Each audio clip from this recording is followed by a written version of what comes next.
Hi friends, मैं हूं वारिस। आप देख रहे हैं रोजमाइन का official channel Rosemine educational charitable trust.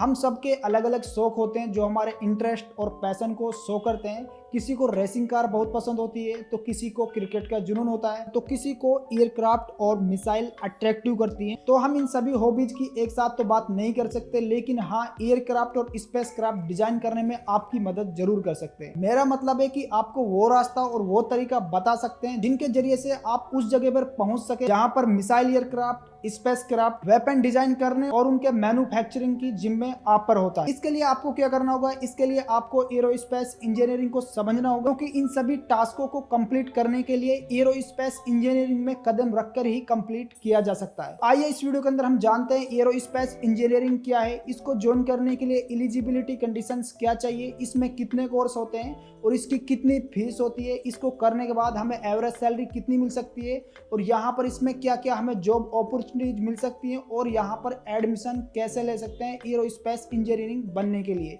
तो इस वीडियो को एंड तक वॉच करना। मैं आपके जितने भी डाउट है सभी डाउटों को क्लियर करने की पूरी कोशिश करूंगा। तो आइए अब जानते हैं एरोस्पेस इंजीनियरिंग कोर्स क्या है। एरोस्पेस इंजीनियरिंग का ऐसा फील्ड है जिसमें एयरक्राफ्ट और स्पेस क्राफ्ट डेवलप करना सीखेंगे। इसे इंजीनियरिंग की टफेस्ट ब्रांच में से एक कहा जाता है, लेकिन एक बार कोर्स कंप्लीट कर लिया जाए तो कैरियर को पंख लग जाते हैं। इसलिए आप इस एरिया में उतरने का सोच रहे हैं तो पूरी तैयारी और पक्के इरादे के साथ ही उतरिएगा। एरोस्पेस इंजीनियरिंग की मेनली दो ब्रांच हुआ करती है, aeronautical engineering, astronautical engineering. Aeronautical branch earth atmosphere में फ्लाइट से डील करती है और एस्ट्रोनॉटिकल ब्रांच स्पेस में ट्रेवल से, यानी कि एरोनॉटिकल इंजीनियरिंग एयरक्राफ्ट और उसके कंपोनेंट्स पे वर्क करता है, जबकि एस्ट्रोनॉटिकल इंजीनियरिंग स्पेसिफिकली स्पेसक्राफ्ट और उसके रिलेटेड टेक्नोलॉजी पर काम करता है। एरोस्पेस इंजीनियरिंग की स्टडी करने के बाद जब आप एरोस्पेस इंजीनियरिंग के तौर पर तैयार हो जाते हैं तो आपके पास aerodynamics, material structure, propulsion, vehicle dynamics and control software in deeper knowledge और स्किल्स होंगी। तो तब आपके पास बहुत से कैरियर के ऑप्शन होंगे। तो आइए अब ये जान लेते हैं इस फील्ड में जगह बनाने के लिए कौन कौन से कोर्स कर सकते हैं। और एरोस्पेस इंजीनियरिंग में आप diploma, bachelor degree, aerospace engineering master degree course कर सकते हैं। तो आइए अब एक एक के बारे में जान लेते हैं। सबसे पहले डिप्लोमा एरोस्पेस इंजीनियरिंग के बारे में जानते हैं। ये 3 साल का डिप्लोमा प्रोग्राम होता है जिसमें आप एयरक्राफ्ट और स्पेस क्राफ्ट के बारे में थ्योरिकली और प्रैक्टिकली नॉलेज ले पाएंगे। इस कोर्स में एडमिशन लेने के लिए आपके 10th मिनिमम 50% मार्क्स से क्लियर होनी चाहिए। इस कोर्स के कंप्लीशन पर AICTE यानी कि all India council for technical approved certificate मिलता है।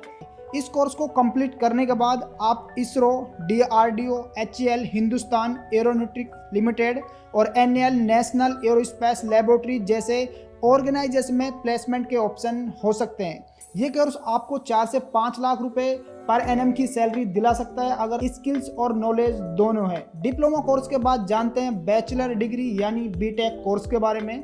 बीटेक एरोस्पेस इंजीनियरिंग 4 साल का अंडर ग्रेजुएट प्रोग्राम है। ये कोर्स स्टूडेंट को सभी एयरबोर्न व्हीकल जैसे कि civil aircraft, missile, space shuttles और रॉकेट की डिजाइन और फंक्शनिंग सिखाता है। ये degree course physically science, mathematics की स्टडी और प्रैक्टिस पर फोकस करता है ताकि रिसर्च की जा सके, जिसके लिए आपको 10+2 क्लास कम से कम 50% मार्क्स से क्लियर करनी होगी। उसमें आपके compulsory subject physics, chemistry, mathematics होना चाहिए। इस कोर्स को करने के बाद आप एरोस्पेस डिजाइनर की पोजीशन पर आप 7 लाख रुपए की सैलरी पा सकते हैं और एयरक्राफ्ट प्रोडक्शन मैनेजर बनकर 4 लाख तक की सैलरी पा सकते हैं।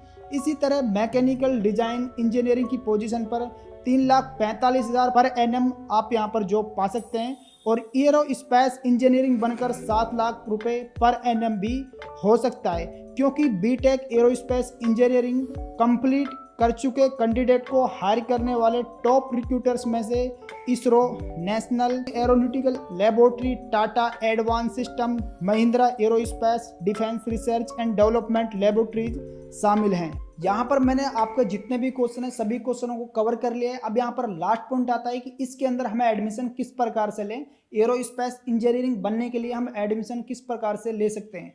अगर आप लोग सेंट्रल यूनिवर्सिटी में एडमिशन लेना चाहते हो तो इसके लिए आपको एंट्रेंस एग्जाम को क्लियर करना होगा। उसके बाद यहाँ पर आप सेंट्रल यूनिवर्सिटी में एडमिशन ले पाओगे।